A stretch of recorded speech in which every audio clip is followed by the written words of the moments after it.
pandemik ini kemudian berimbas dengan sangat dahsyat ke dalam ekonomi yang menyebabkan krisis berkepanjangan. Sudah puluhan negara yang kena resesi, sudah jutaan orang yang terkena pengangguran. Ini menunjukkan bahwa ini berat. Lalu pertanyaannya, apa yang harus kita lakukan sebagai orang yang beragama? Apa yang harus kita lakukan orang yang beragama? Maka cara terbaik adalah mengambil hikmah.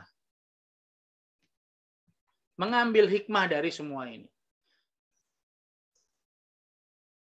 Para ulama mengatakan di antara hikmah corona ini kepada kita adalah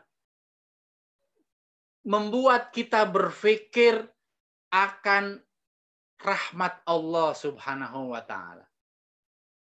Bagi seorang muslim, hikmah terbesar yang dia bisa lakukan adalah COVID ini kemudian dia merapihkan kembali, menata ulang domir, nuraninya, kemudian mensucikan jiwanya, mensucikan hatinya dari dosa dan maksiat. Di adanya COVID ini, yakinlah dengan semua ayat-ayat Allah yang diturunkan dalam Al-Quran. Saat ini, di tengah COVID ini, yakinlah bahwa Allah akan memberikan beban sesuai kadar kemampuan kita. Yakinlah COVID ini kesulitan, tapi pada saat yang sama Allah memberikan kemudahan kepada kita. Inna ma'al usri yusra. Hikmah COVID ini adalah agar kita bersegera untuk berbuat kebajikan. Hikmah dialakan ini adalah Anda tinggal di rumah. Nggak usah pergi keluar kalau tidak penting. Anda merenung.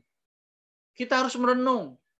Mungkin ini kesempatan kita untuk dekat dengan keluarga. Mungkin kesempatan kita untuk mengajari anak-anak kita. Mungkin ini kesempatan kita untuk berinteraksi dengan anak-anak yang selama ini kita tinggalkan.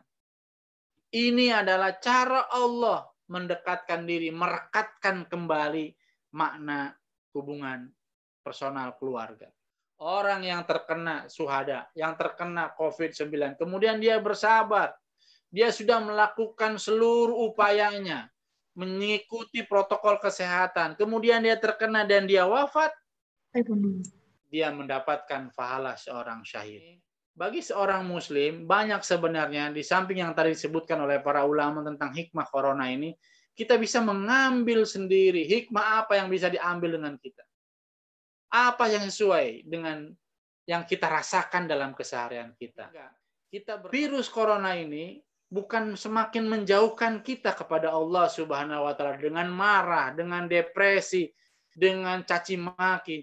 Justru harusnya virus ini semakin mendekatkan diri kepada Allah Subhanahu wa taala. Virus ini semakin membuat kita bergantung-bergantungnya kepada Allah Subhanahu wa taala.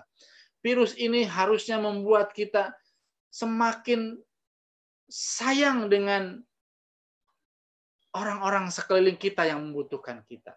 Sebaliknya, kalau virus ini terjadi, kemudian kita tidak bisa mengambil hikmahnya, yakinlah bahwa kita termasuk orang-orang yang merugi.